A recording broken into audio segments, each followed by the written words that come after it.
Boa noite a todas e a todos.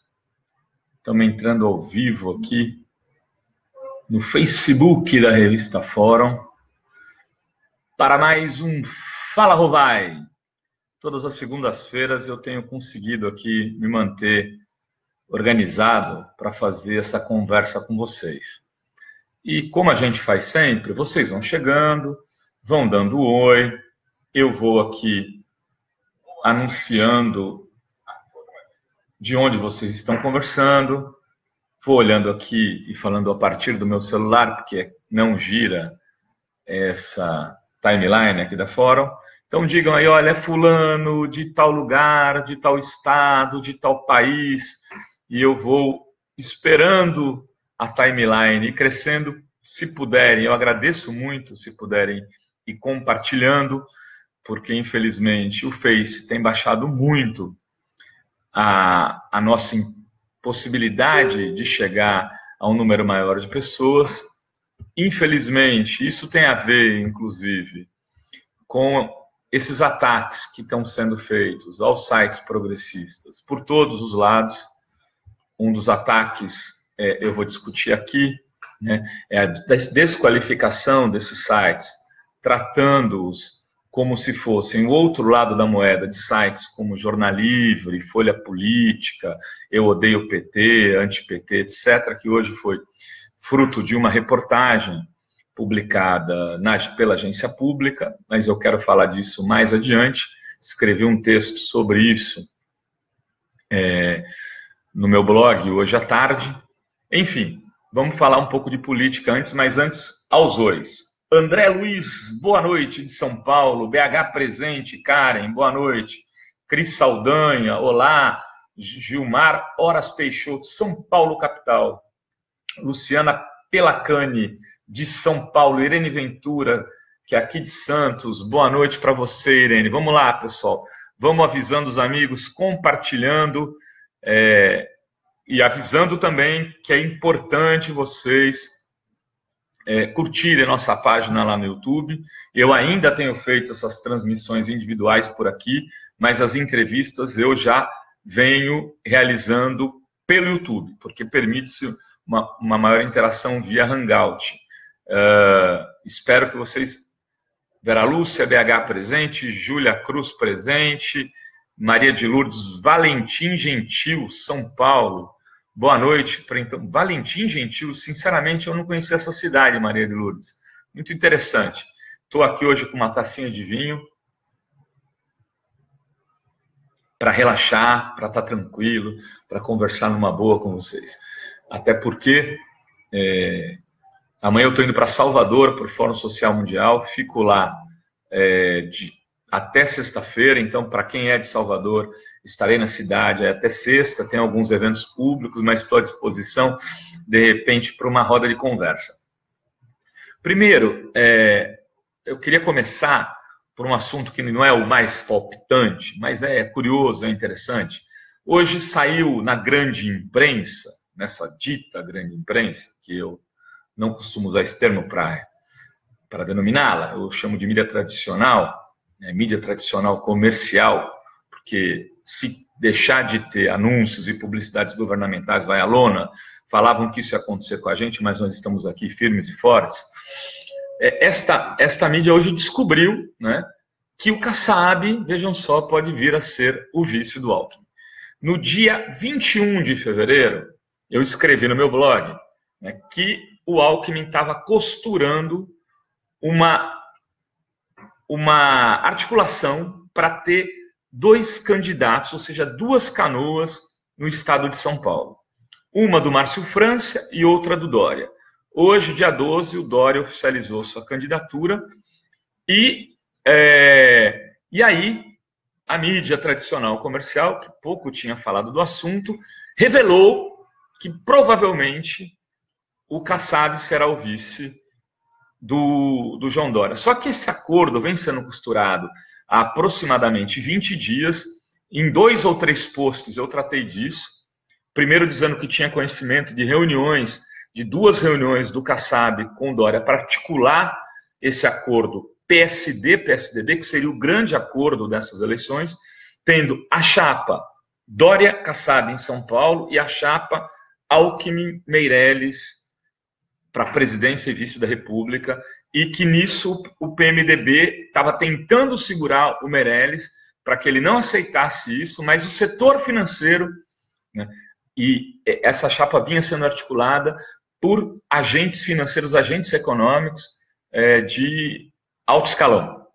E a gente tinha, para fazer essa nota, a gente tinha conversado com pessoas próximas ao Dória e tinha conversado com pessoas também que atuam no mercado financeiro e já vinham sentindo que parte do acordo era esse, ou seja, o Alckmin precisava entregar mais do que ele tinha entregado até agora.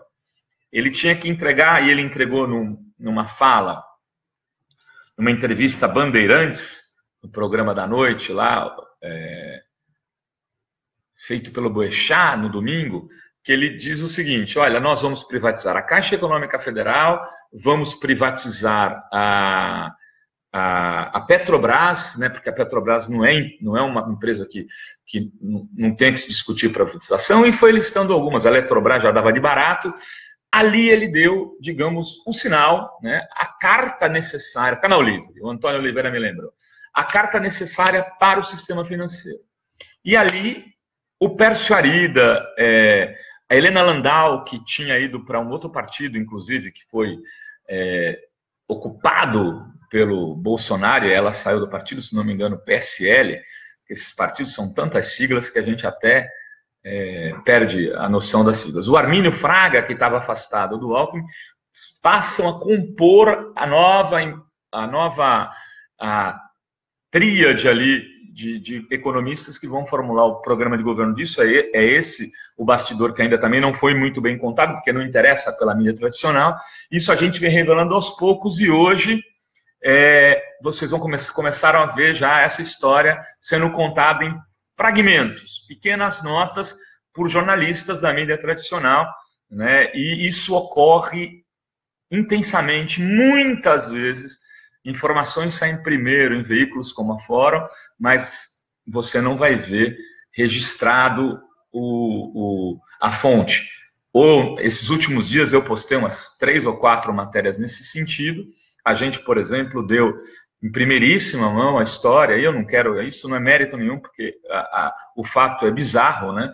Mas a gente registrou que um professor do Instituto Federal, que inclusive tem mestrado, e doutorado em uma grande universidade brasileira, que publicou um post racista, e a gente deu a matéria, tentou falar com o professor, ele saiu do Facebook, isso deu uma grande repercussão, teve manifestação hoje. O professor nos mandou uma carta pedindo perdão, não para a Fórum, mas para aqueles que eles haviam atacado. A Fórum publicou a carta, os jornais estão dando todas essas matérias, registrando o que? A manifestação dos alunos, sem citar quem deu a primeira matéria, quem falou. A mesma coisa aconteceu com o ato do garoto que cometeu racismo na FGV. O único veículo a divulgar a identidade do agressor, do racista, foi a Fórum. Depois outros foram atrás e ou não deram, ou se deram, não disseram de onde haviam conseguido esse nome. Porque a gente tinha o nome porque a gente tinha uma fonte que era amigo do garoto, que se indignou, que nos passou o print, que nos passou a história, que nos passou o nome do garoto e outras coisas. Outros veículos não tinham. É o tempo todo isso acontecendo, mas ao mesmo tempo, é o tempo todo a mídia tradicional fazendo um discurso de que só eles fazem produção de informação in natura, aquela informação primeira, que a gente não trabalha com notícias em primeira mão. Mônica, eu não estou simultâneo no YouTube, deveria estar, né? Mas como eu estou sozinho em casa, eu liguei aqui o Facebook, facilita para mim, mas vou jurar para vocês que não farei mais isso, vou fazer transmissão simultânea, sim. Obrigado, Denis, aí pelo abraço, abaixo os pseudisentões. A Benice está reclamando aqui do Kassab Dória, realmente é desastroso, tem toda a razão. Enfim,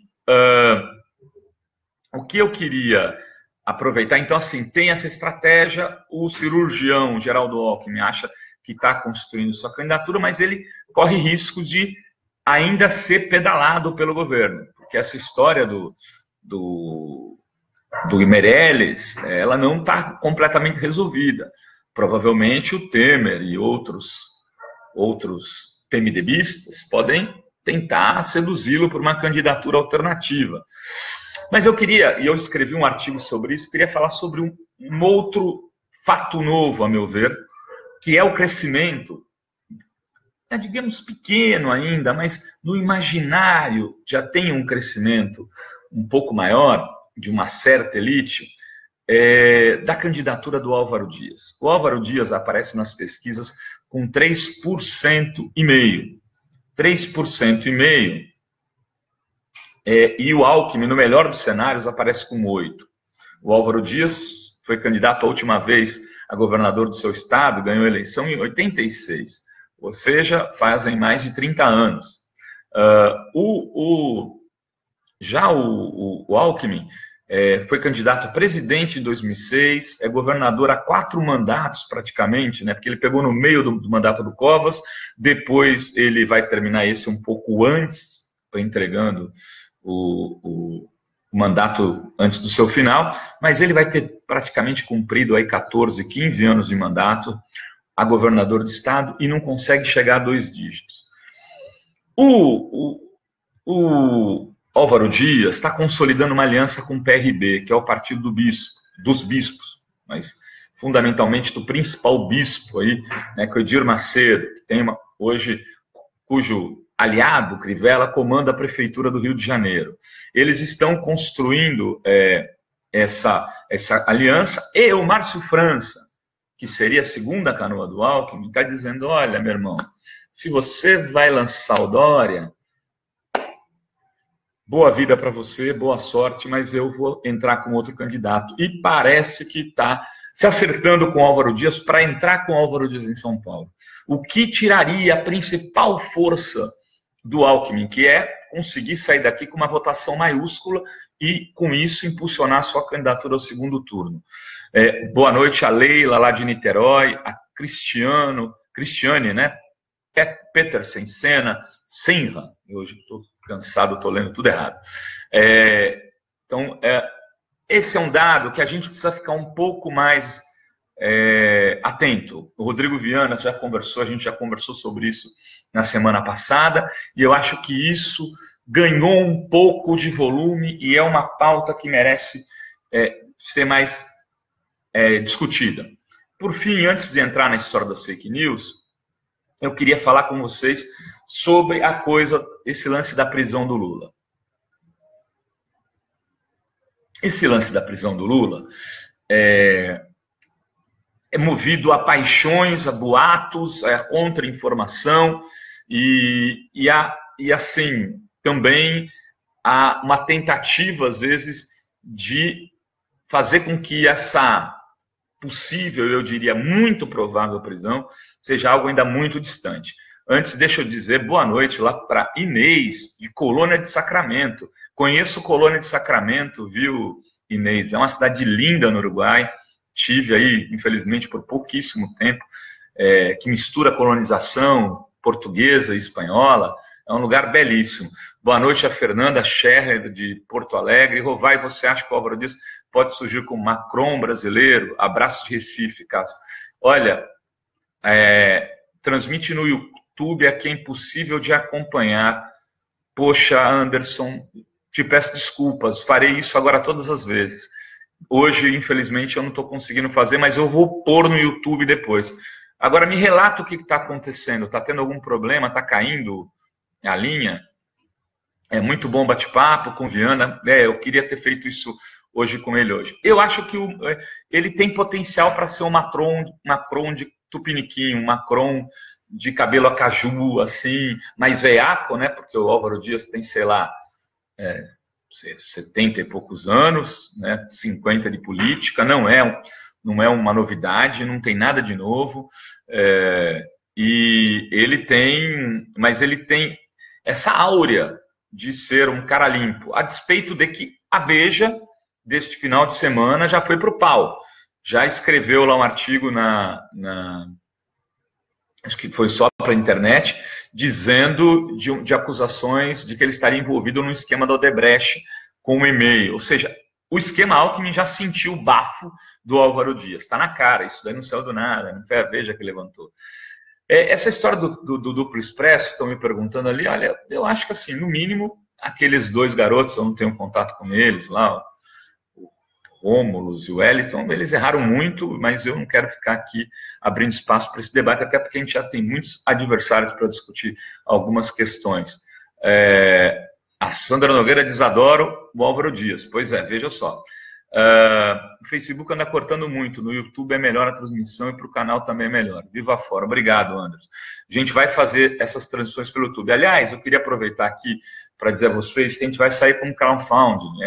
Eu sei que é chato ficar fazendo crowdfunding, etc., mas ele vai estar especificando cada centavo que a gente vai gastar.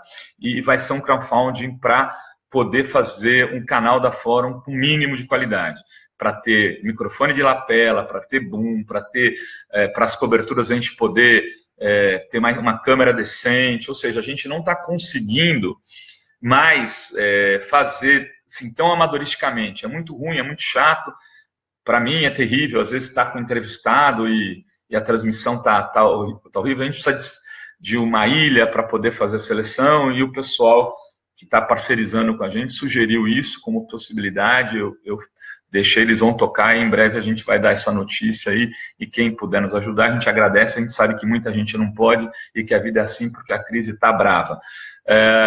É o Pinochet do Paraná, pois é. Inês, você deve se lembrar, então, se você é professor aposentado do Paraná, de quando o Álvaro Dias mandou os cavalos para cima dos professores. Essa é uma história que vai aparecer nesse debate.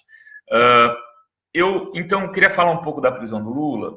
Parece que dia 26 volta-se ali a discutir alguns embargos, mas ainda não está claro se eles vão discutir os embargos declaratórios do processo do Lula. É curioso, é verdade, que no dia 26 o Sérgio Moro tenha marcado um Roda Viva especial, né? Ele vai estar falando na despedida do Augusto Nunes, é muito sintomático isso também, né? Mas nada garante que isso será votado no dia 26. Mas é muito provável que seja votado o mais rápido possível. E o que eu queria, então, ponderar é que no momento que isso está sendo discutido, a presidente do Supremo, a presidenta do Supremo, a Carmen Lúcia, saia numa foto num sábado, aos risos e abraços, com o presidente Michel Temer, ilegítimo, né, que foi à sua casa para debater o seu processo. Assim, o ato é assim, absurdamente aético. Né? Em qualquer país minimamente democrático, que não tivesse sob a ação de um golpe de Estado, isso escandalizaria todos os veículos de comunicação, todos os analistas políticos, todos os professores universitários que prezam a sua dignidade acadêmica e intelectual, todas as pessoas que têm um mínimo de decência jurídica na vida, ou como advogado, ou como promotor, ou como seja o que for. Né? Mas no Brasil, só alguns sites progressistas se escandalizaram. A mídia tradicional tratou como um evento, não tratou aquilo como um escândalo. Você não viu pessoas falando de forma voraz contra aquele tipo de coisa. Por quê?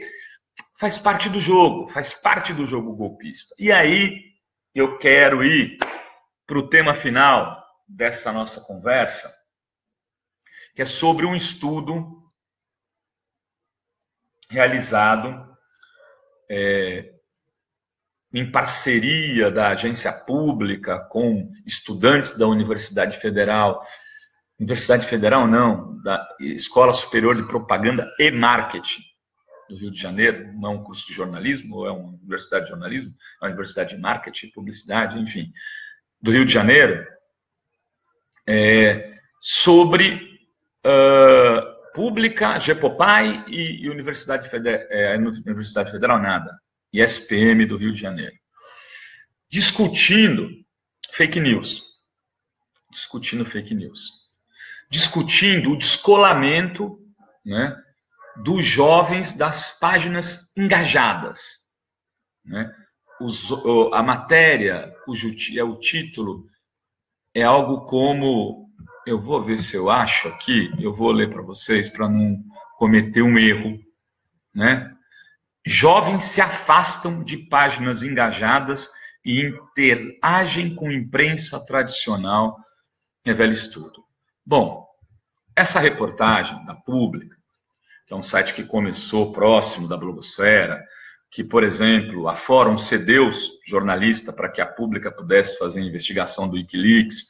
O Anselmo Massad esteve lá durante um período analisando os dados para que essas coisas pudessem ser divulgadas de forma ampla para os brasileiros, porque os veículos escolhidos pela Natália Viana para serem os veículos que divulgavam, que deveriam divulgar as notícias, que era a Folha e o Globo, não tinham divulgado, segundo a própria Natália Viana, e aí pediu para que a gente fizesse uma ampla...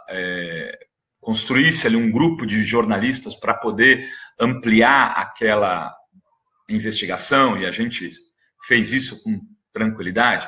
Ela publica uma matéria, essa Pública hoje, a partir de um estudo onde começa-se assim, começa-se com um título dizendo afasta-se. Então, se alguém se afasta de algo que esteve mais perto. Para que você comprove isso do ponto de vista acadêmico, você não pode ter um único ponto. Você tem que ter 2, 3, 4 pontos. A partir desse processo histórico, você pode dizer afasta-se. Então, tem um erro, eu diria assim, de contexto, que é o que eles estão usando agora para denominar fake news para cá e para lá, nessa matéria. Mas eu fui, porque um amigo de Brasília me passou e falou, olha, lê isso aqui que eu estou achando estranho. Aí eu fui ler mais atentamente, e a reportagem fala de um estudo que ela não divulga o link. Fala de um estudo que ela não divulga os dados. Fala de um estudo que ela sequer apresenta o estudo. Apresenta apenas o seguinte, 3 campos. Um campo é a mídia tradicional, que eles chamam de grande imprensa. Nessa grande imprensa estão a Veja, a Folha, Isto É, o Globo, esses veículos que vocês sabem muito bem, que as pessoas chamam de grande imprensa. Essa grande imprensa seria, segundo o texto, mais isenta. E por isso haveria, então, uma afinidade maior da juventude que hoje se preocupa em não ler sites fake news com esses sites. Mas, curiosamente, o estudo teria sido feito a partir de 1.822 perfis e de Facebook e páginas de notícias. Uma coisa assim, é isso que está um levantamento com base em interações entre 1.822 perfis. Como esses perfis foram selecionados, que perfis são esses, com base em quê, né, não é dito também. Mas aí, num dado momento, eles falam a diferença significativa entre os leitores de páginas engajadas, que lideram a polarização do debate político, e páginas da imprensa tradicional, que costumam adotar um tom mais neutro nas reportagens. Com base em que estudo a Pública, o Jepopai, seja lá quem for, pode dizer que a revista Veja, a revista Isto É, vou pegar só as revistas, tem um discurso mais neutro do que a Fórum. Porque tem uma coisa que se chama no estudo acadêmico, que é estudo comparado. Então você pega os posts durante 90 dias, 120 dias, desses veículos, compara os posts, né, define os critérios, apresenta os critérios para os seus pares, ou seja, os acadêmicos que vão analisar isso, e diz, a partir desse estudo comparado, eu estou afirmando isso. Porque, senão, não dá para afirmar que a Isto É, por exemplo, faz um jornalismo mais neutro que a Fórum. Então, tem uma base de análise que é a do achismo, pelo jeito. Só que com base nisso, o que se coloca, o que se faz? Se coloca, por exemplo, a Fórum, o GGN do Nassif, o Diário do Centro do Mundo foi fundado pelo Paulo Nogueira, que está hoje com o Kiko, que são jornalistas de longa data, o 247 do Atush, o Cafezinho do Miguel, o site dos Ninjas. Coloca-se primeiro tudo no mesmo balaio, e a gente tem muitas afinidades, mas tem muitas diferenças também. São as diferenças que produzem essa blogosfera como mosaico, não são as similitudes. Muitas vezes a gente esteve em posições distintas, o respeito é fundamental, mas a gente esteve em posições distintas. Coloca isso aqui no balaio. E do outro lado, coloca quem? Do outro lado, você coloca páginas como... Olha só, aqui para que ninguém me deixe.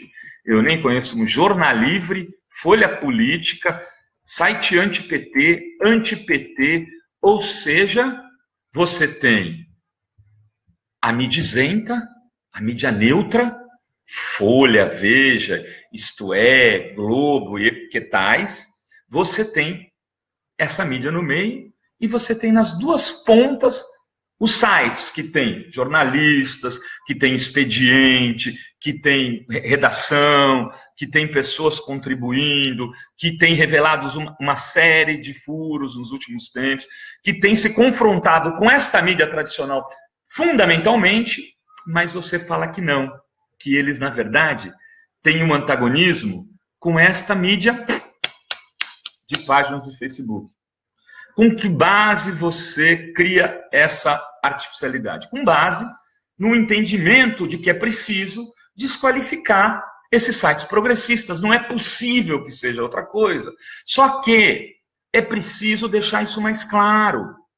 É preciso abrir esse debate e fazer ele de forma transparente. E aí, sem fulanização, eu não quero aqui ficar botando o dedo e ficar dizendo você é isso, você é aquilo.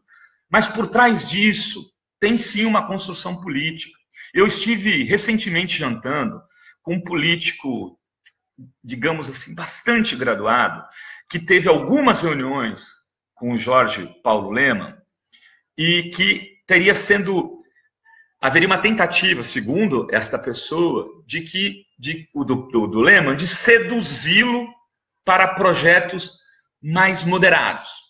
E o discurso que o Lemann fazia a ele, pessoalmente, era esse, que era preciso acabar com a era da polarização no Brasil, e você ter uma centro-direita e uma centro-esquerda que garantisse um projeto de 20, 30, 40 anos para que se consolidasse um percurso democrático e que este percurso democrático garantisse uma certa institucionalidade. Esse político, que eu não vou declinar o nome porque eu não pedi autorização para ele, era uma conversa em off, isso é muito comum. Você bate papo com pessoas para entender, às vezes, conjunturas políticas e poder fazer análise, quando você faz análise política. Ele me disse isso e sorriu. Sabe o que significa? Que, de alguma forma, ao fazer essa distinção, ao tentar você jogar para o mesmo lugar de fala, essa mídia progressista, que tem 15 anos como a Fórum tem 16 anos fazendo jornalismo. A gente já entrevistou o Arafat, a gente foi a revista que, por exemplo, que deu o furo de reportagem de combates da Farc na Colômbia. A gente teve uma série de reportagens, por exemplo, que eram de temas que eram absolutamente inéditos do Brasil, como talvez o primeiro veículo que falou de transgênicos no Brasil. Ninguém tinha tratado de transgênicos. Economia solidária, nós fizemos imensas reportagens sobre economia solidária quando não tinha uma dessas pessoas que hoje nos acusam de fake news, tratando sobre o tema. Nós abrimos um debate sobre, por exemplo, jornalismo e digital no Brasil, sobre Creative Commons. Foi a Fórum que, por exemplo, confrontou a gestão da Ana de Holanda, que era do governo do PT. Foi a partir da Fórum, com muita gente militantes de outras, assim, não de publicações, mas de entidades, de ONGs, etc., que abriu as páginas, foi um dos únicos sites, se não o único, que abriu o seu site, sua revista, etc. E foi para o confronto com a Ana de Holanda. E vou dizer aqui mais 200 mil coisas. Só que assim, você pega isso e fala assim, você é igual à Folha Política, você é igual a Jornal Livre. Para quê? Qual é o objetivo de fazer isso?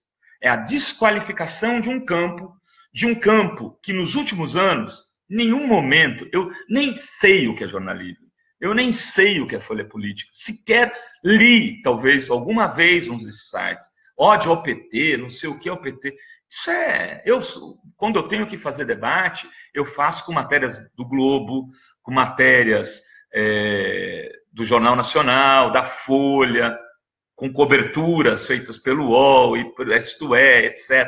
E não só eu, todos esses outros veículos citados, como se estivessem em combate com esse campo da direitona. É uma análise de campo absurdamente equivocada. Bourdieu morreria de ataques epiléticos a ouvir como se constrói hoje o estudo de campos. Eu queria deixar isso claro, porque assim, como eu escrevi esse artigo hoje, e eu quero fazer esse debate, assim, porque ele é importante por alguns motivos. Primeiro, está se construindo um discurso falso, né, sobre a mídia progressista no Brasil.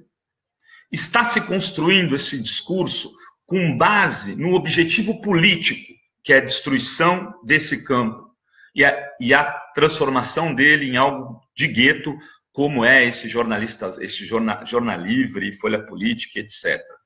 Está se fazendo isso também com objetivos políticos. E pode estar sendo feito isso até de forma inocente. Mas debater esses critérios é o mínimo que a gente pode fazer para transformar algo que se diz acadêmico em um debate mais público. Porque senão ele vira só instrumento político. E outra coisa, gente, jornalismo que se faz com seriedade não faz matéria de estudo sem dizer quais os dados do estudo. Não pode fazer afirmações com base em um estudo sem oferecer o link de estudo. Seria o mínimo que deveria se pedir, que essas pessoas deveriam fazer para respeitar minimamente as construções de outros que estão aí, às vezes, inclusive, caminhando muito próximo delas, há no caso de algumas dessas pessoas que nos atacaram, algumas décadas. É um mínimo de respeito que se pede pela construção coletiva de atores que hoje você dispensa porque está querendo construir pontes para o outro lado, para o lado de lá, mas que em outros momentos você já teve parcerias. Então, assim, e aqui, para encerrar, eu queria, então, deixar esse convite, né? Eu sei, fui convidado hoje, inclusive, para debater isso no Comitê Gestor da Internet. Agradeço o convite, vou discutir fake news lá no CGI. Acho que as universidades como a USP, são universidades sérias, USP, ECA-USP, Universidade Federal do Rio de Janeiro, cuja direção agora da ECA é da Ivana Bentes, essas universidades que de fato discutem jornalismo, a ECA-USP, a Federal do Rio de Janeiro, deveriam também começar a debater isso, porque assim, deixar que essas coisas estejam sendo estudadas dessa forma é um risco para a democratização das comunicações no Brasil. Porque os ataques que estão sendo feitos e que estão servindo para o Facebook, por exemplo, bloquear visualizações da Fórum, do GGN, do 247 e do Cafezinho, estão sendo feitos com base nesses tipos de estudos. Estudos pagos por quem é preciso revelar. Então, assim, essas parcerias com Google e Facebook para fazer festival precisam ser mais transparentes, porque é a partir disso que estão nos bloqueando na rede. São esses estudos que estão ajudando a bloquear completamente a visibilidade de sites progressistas como o nosso. É preciso debater isso. Eu estou falando isso aqui, e assim, com base em olhar a rede há algum tempo. Eu venho comparando esses dados e como eles foram mudando.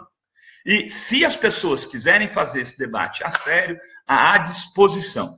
Agora, publicar reportagem, sem link, sem estudo, e fazendo acusação que não se sustenta, é leviandade.